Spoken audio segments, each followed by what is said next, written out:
Oke guys, kita mulai.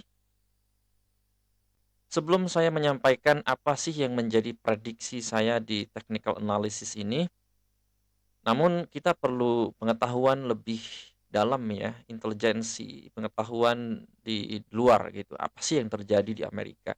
Sebenarnya apa sih yang menjadi ketegangan politik? Apa sih yang menjadi isu-isu hangat sehingga yang menyebabkan investor ini membuat penjualan yang begitu besar gitu ya. Ya, terjadi penjualan di sini waktu itu, yang begitu besar yang smart money ini, muncul 2180 itu di jam jam berapa tuh? Sekitar jam 11.30 ya, ya berarti US session. Jadi di situ ada masuk, CPI ya, CPI, karena kemarin tuh isunya, eee, apa namanya itu, inflasi ya, inflasi meningkat ya, inflasi meningkat, jadi yang menyebabkan gold itu sempat anjlok ya, mhm. Tapi sempat ada yang beli dulu tuh, ada yang beli. Anjlok, begitu anjlok ada yang beli noh, ada yang beli lalu dijual lagi. Nah ini gerakan-gerakan smart money, big guy, orang-orang yang besar masuk ya, bukan masuk 1, 2 miliar lagi nih ya, mungkin puluhan sampai ratusan triliun dia. Borong, dijual. Oke, yang menyebabkan inflasi ya, inflasi menguat, gold nyungsep, mata uang USD sedikit naik. Iya, sedikit naik. Itu yang menyebabkan ya gold kenapa nyungsep, yaitu inflasi di Amerika.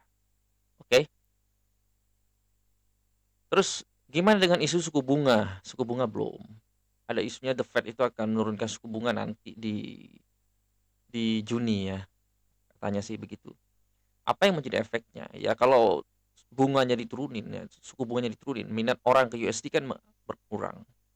Iya kan? Berkurang lah. Harta berkurang ngapain gitu. Mending beli safe haven seperti gold gitu. Ya, kita udah ratusan tips dari sini ya. Lumayan banyak. 51 ke 63. Coba hitung sendiri tuh. Banyak tuh. Banyak lah. 51, 52, 53. Ya udah banyak. Ratusan tips. Oke, secara teknikal di sini 21 MA lalu ada 50. Ini benar nggak? Iya, kayaknya benar. 21 MA 50 moving average ini berada di atas candlestick grafik ya. Jadi ada tekanan jual yang cukup besar. Oke. Ini terjadi sideways lagi nih. Terjadi sideways. Apakah area jual ini akan terus besar atau tidak? Ya, kita nggak tahu. Kita pengen lihat sentimen pasar seperti apa. Ya kalau misalnya kepercayaan investor ini sudah apa namanya itu ada sentimen negatif terhadap gold ini, maka orang-orang akan banyak jualan karena di mana juga harga gold ini sudah cukup tinggi. Kecuali beda cerita nanti ketika suku bunga diturunkan, minat pasar atau investor ini ke USD menurun atau ada sentimen negatif, berarti orang-orang akan borong gold lagi.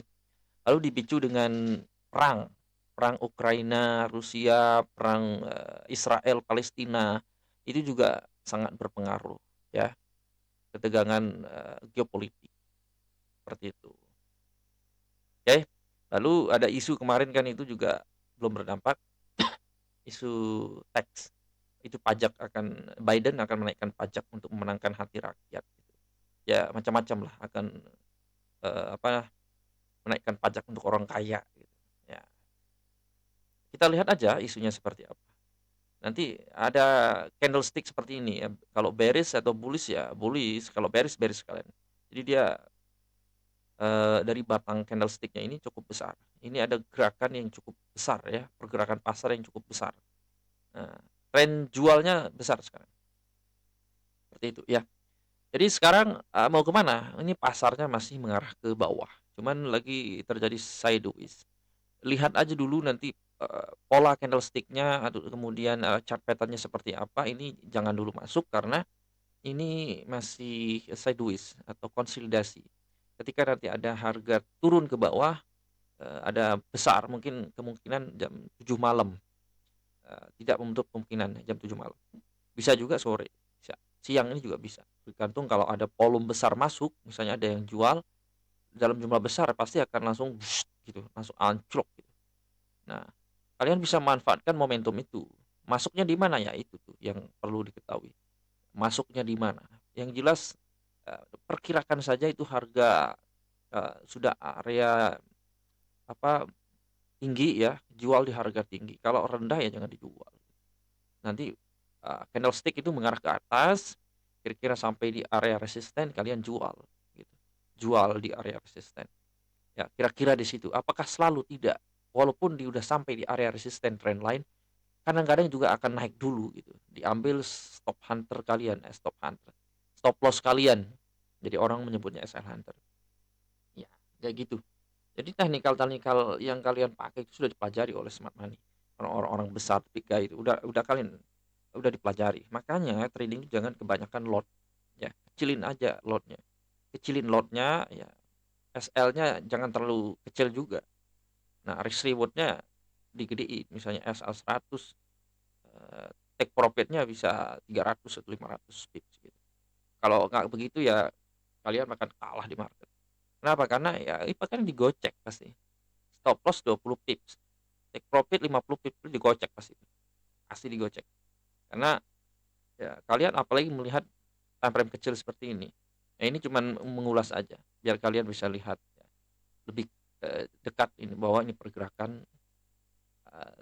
area jualnya sedang dominan. Oke, jika video ini bermanfaat untuk Anda, silakan sebarluaskan ke teman atau siapapun, ke komunitas boleh supaya supaya ada manfaatnya dan tercerahkan gitu ya, supaya ada ilmu baru gitu. Seperti apa perjalanan Gul hari ini. Oke, terima kasih sudah menyimak video ini. Sampai jumpa di video berikutnya.